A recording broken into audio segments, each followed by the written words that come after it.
Hi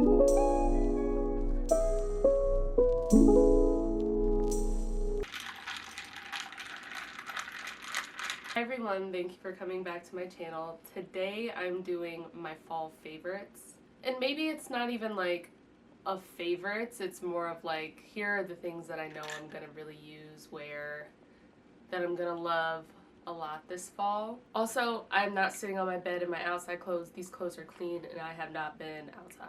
Very important disclaimer. I'm gonna do like shoes, bags, clothing, jackets, beauty, all types of stuff.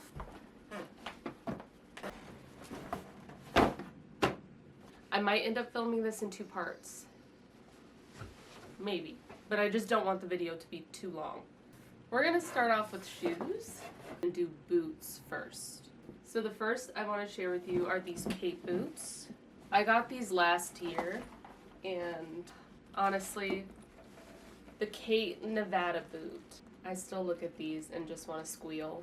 I wore these last year with anything I could possibly wear them with. I wanted a pair of black boots, but I wanted them to be a little bit more fun than just a typical black boot. And honestly, snakeskin is like a neutral. So anything that I would wear a plain pair of black boots with, I would absolutely wear these with. I've gotten quite a few questions on TikTok about whether or not this shoe is true to size. I am an 8.5 to 9 in US sizing, and I went ahead and got a 39. They are so comfortable. I have walked pretty long distances in these boots. The shape of this boot is just so good. When I first purchased these, I was doing my regular scroll on Net-a-Porter that I had no business doing, and these stopped me in my tracks, and I could not stop thinking about them for like a week straight. I was looking at all of my outfits in my closet, and I was like, those Kate boots. If you know me, you know I'm talking about Madewell all the time because I just love Madewell. Last year I purchased these Merlot kitten heels. I think these are called the Dimes kitten heel. I'll link them down below. But how gorgeous. It's just a tiny little kitten heel. But I love that when I wear this boot, I still get that kind of leg lengthening effect, which is often what I'm looking for if I have like an ankle boot. But I just think that these are so chic. A nice little pop of red unexpectedly is always fun. One thing about me is I wear my things. I take care of my things. I take my shoes to the cobbler when I need to. Never have taken the Kate shoes to the cobbler. But I have taken shoes to the cobbler. I clean things off when I get into the house. I'm not like rolling in dough, so the things that I have I want to last and I want to take really good care of. I take things to the dry cleaner, I hand wash things. But I also wear my things. Madewell is one of those brands that's at a more affordable price point that you can wear your things. You don't have to worry about tiptoeing around in your pieces that you get from Madewell. You can really live in it and wear it and feel good in it.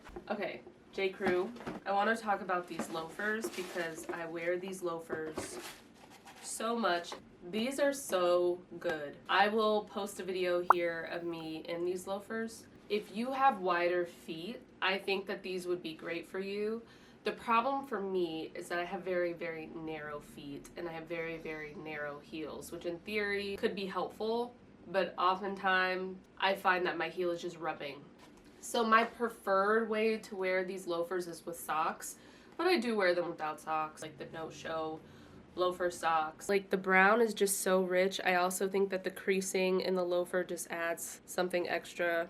If you are in the market for a brown loafer, definitely check out J. Crew. I think J. Crew is another one of those stores where you can find really, really good basics. I'm definitely gonna have to do a part 2 because I'm realizing as I pulled some of these items out of my closet that I'm like, oh, should I do the black loafer? Should I do this? Should I do that? But I do want to talk about my Margiela tabbies. I mentioned these in my 2025 favorites video, the first part. I've talked about these at length, my Margiela tabbies. I'm not even gonna spend too much time talking about them.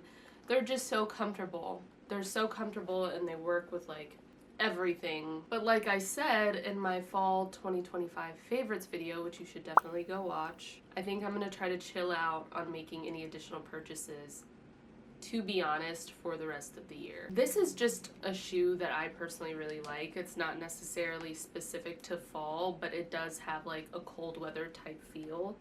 These Bottega mules, they have this very like Western sort of vibe to them and shape. I love this shoe so much.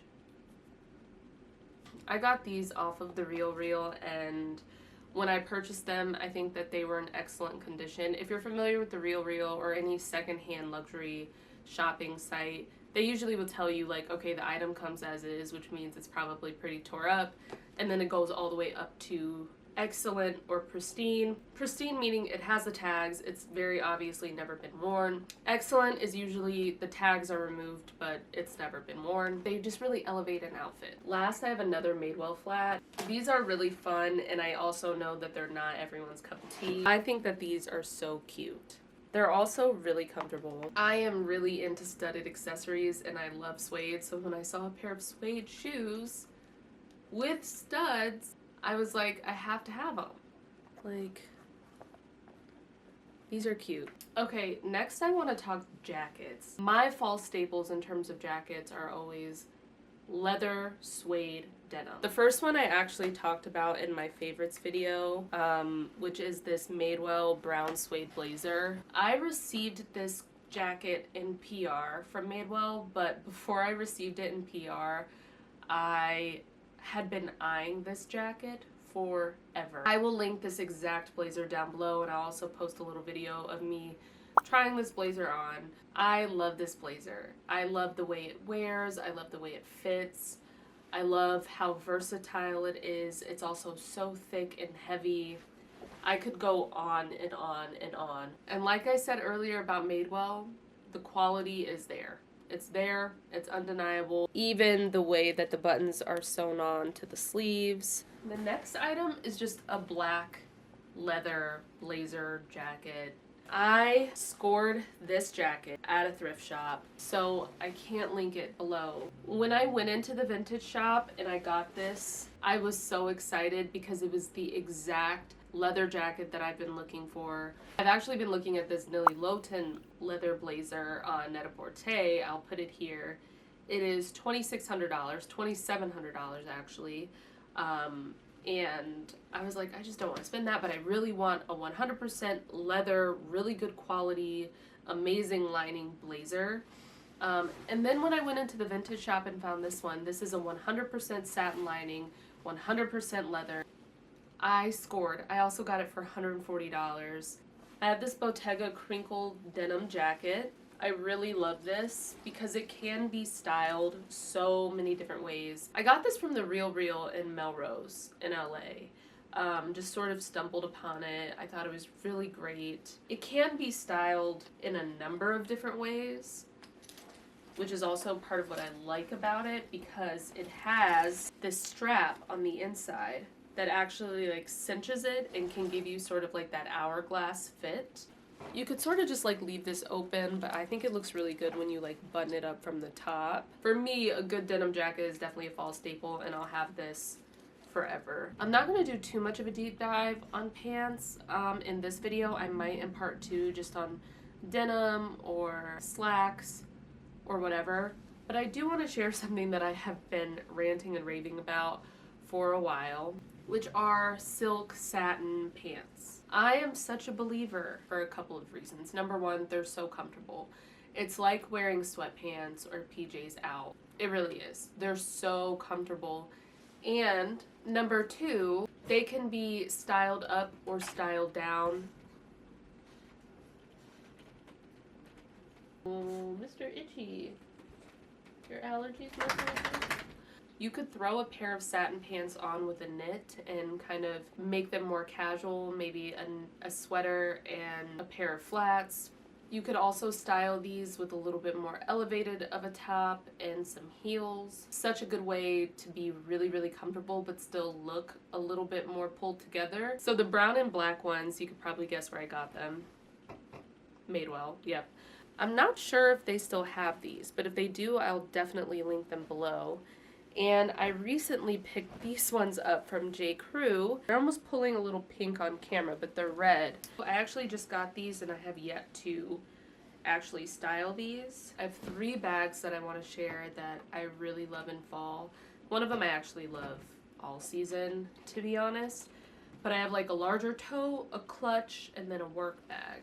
So my favorite work bag of the moment, it looks kind of small on camera, but this is actually pretty big. It fits my 13-inch MacBook, Ralph Lauren, 3-compartment bag. This has been through some things with me. I've actually had this for a couple of years now. My husband got this for me. The leather is such good quality. It also does have a strap so that you can carry it like that if you need. But I haven't really seen anybody with this bag. I think it's really chic. I've put this thing through so much. I've shoved it under the seat in front of me on a flight. I work with it. I throw it in the back seat of my car. I mean, I'm pretty hard on this thing. The next bag that I have is my Coach Brooklyn 39. I love this bag. I'm gonna post a little video of me wearing it here, just to give you a real sense of just how big it is. I have stuffing in it right now to help it keep its shape, but it is slouchy. Like, if you wanted it to be slouchy, it is. Next, I have this snakeskin print clutch from COS that I love. It just sort of does this.